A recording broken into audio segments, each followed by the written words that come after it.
আমাদের উচিত দিনে কমপক্ষে 100 বার করে হলেও আলহামদুলিল্লাহ পড়া যাবে? যে কোনো অবস্থাতেই আলহামদুলিল্লাহ আলহামদুলিল্লাহ। ভাই কেমন আছেন? আলহামদুলিল্লাহ। ভাই পরিবার কেমন আছে? আলহামদুলিল্লাহ। ভাই চাকরি কেমন আছে, চলছে কেমন? আলহামদুলিল্লাহ। ব্যবসা কেমন? আলহামদুলিল্লাহ। এটা হচ্ছে সেই বান্দা নিদর্শন যার মনের মধ্যে আল্লাহর প্রতি ভক্তি শ্রদ্ধা আছে, যার মনের মধ্যে আল্লাহর নূর আছে। তার নিদর্শন হচ্ছে সে সব সময় শুকরিয়া আদায় করবে।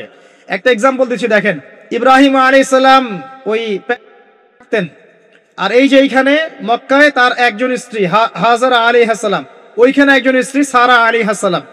মনে আছে ঘটনা? আচ্ছা, তিনি আসলেন বাসায়, দরজায় নক করছেন যে বাসায় কে আছে? দরজার পিছন থেকে বলা হচ্ছে যে আমি। তিনি বলছেন ইসমাইল কোথায়? তখন আওয়াজ আসছে ইসমাইল শিকার করতে গেছে। তারপরে তাকে বলা হচ্ছে তোমরা কেমন আছো, স্বামী স্ত্রী তোমরা কেমন আছো? তো স্ত্রী জবাব দিচ্ছে আমরা ভালো নাই, আমাদের ঘরে অনেক অভাব, আমাদের অনেকের স্ত্রীর মতো। আছে না এরকম? সারা জীবন করে যাবেন, একটা কথাই শুনবেন শেষ বয়সে গিয়ে, জীবনে কিছুই পাইলাম না তোমার কাছে।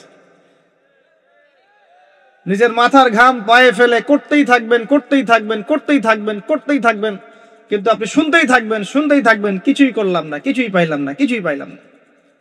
অমুক ভাবি কত ভালো আছে, অমুক কত ভালো আছে, অমুকের এত আছে, অমুকের তত আছে। সুবহানাল্লাহ। এটা আমাদেরই দোষ। কারণ বিয়ে করার সময় যারা দিনদারিতা না দেখে শ্বশুরের সম্পত্তি দেখবেন, সৌন্দর্যকে বেশি প্রাধান্য দিবেন, নিজের হারাম প্রেমকে বেশি প্রাধান্য দিবেন, নিজের ওই বংশমর্যাদা ইত্যাদি ইত্যাদিকে বেশি প্রাধান্য দিবেন, তখন তো আফসোস করতেই হবে, কিছু করার নেই। এই জন্যই তো নবী সাল্লাল্লাহু আলাইহি ওয়াসাল্লাম বলেছেন যে দিনদার স্ত্রীদেরকে দেখে বিয়ে করো, যার মধ্যে দিনের বুঝ আছে, জ্ঞান আছে, একে দেখে বিয়ে করো। তবে এখানেও একটা বিষয় আপনাকে সতর্ক করতে চাই যে প্রত্যেকটা বোরখার পিছনেই সঠিক দিনদারিতা থাকে না। অতএব এটা দেখেও ধোঁকা খাওয়ার কিছু নাই। দিনদারিতা আল্লাহর সাথে বান্দার মনের ব্যাপার। দিনের বেসিক কিছু প্রশ্নের মাধ্যমে আপনি তার উত্তর পেতে পারেন, দিনের বেসিক কিছু বুঝ আচরণ দেখে আপনি তার উত্তর পেতে পারেন, তার তাকওয়া দেখে আপনি উত্তর পেতে পারেন।